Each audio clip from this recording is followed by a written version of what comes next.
Hey guys, welcome back to our mini-series leading up to the launch of our podcast, Married to the Business. The purpose of this mini-series is to get you guys familiar with who we are and how we do things as a team in business. Yes. So for this portion of the mini-series, we kind of want to give you guys a glimpse into our background and let you guys know those who inspired us to become entrepreneurs.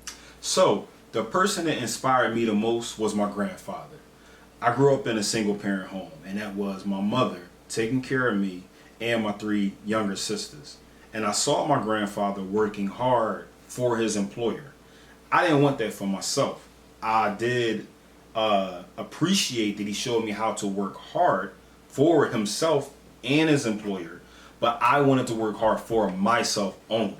Now, I had jobs coming up, but just seeing his example, I said, if I can work this hard for somebody else, I know I can work this hard for myself.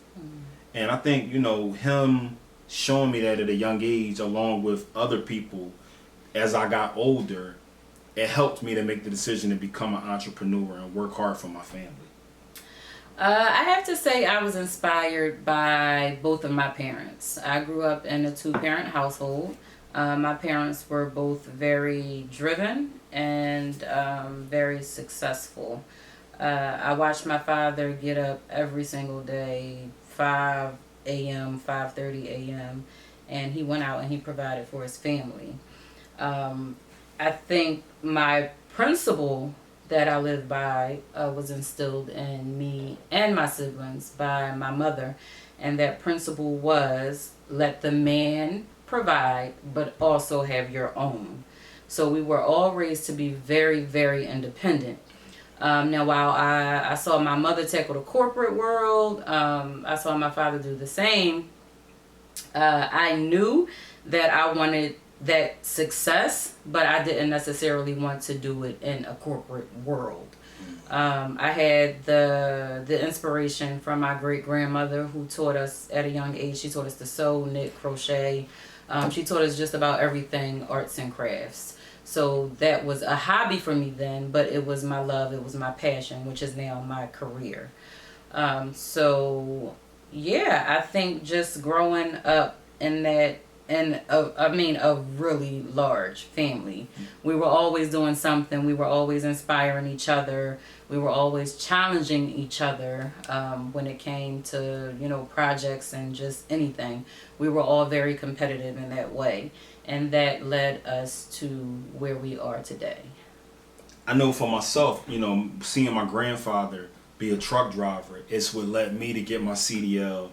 As I know a lot of you guys might have your CDL and drive trucks, or The majority of the men in our families are Right. CDL holders. True indeed, true indeed.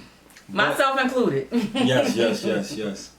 But the one thing that I learned as being a truck driver is that you learn how to be independent working for a company, but you're still not independent because the company can say if they need you to drive today or not. I had to make a decision, and I made that decision to become an entrepreneur. I think that it was always in me, but I had to figure out when was the perfect time. And believe it or not, it's never a perfect time. It's always a perfect time to get started, no matter what you think. Right. And I think that's the hardest part, but believing in yourself should be the easiest part. Right. Like he said, there will never be a perfect time, yo. You just got to do it. Yes. I mean, that's pretty much it, point blank period. You have to get started. Yeah, true indeed. You got to get started somewhere. And we were fortunate enough that we believed in each other enough to say, if this is what you want to do, I believe in you, and let's take that leap. But if your significant other does not believe in you in the beginning, that's okay too. It definitely is okay. Because it's your dream, it's your passion. And sometimes you have to see it more for yourself than your partner. Nobody's going to want it more for you than you. That's correct. So that's a little glimpse into our background and how we came to aspire to be entrepreneurs. So we look forward to seeing you guys in the last part of our mini-series. Yes. And following the mini-series, we will launch our podcast. So make sure you guys head over to our YouTube channel. Yes. Make sure you subscribe to our YouTube channel, Married to the Business Podcast, please. Like, subscribe, comment, leave us little tips, guys. Make sure you hit that notification bell so that you're notified when we upload our videos. Yes. All right, guys? Till next time, peace.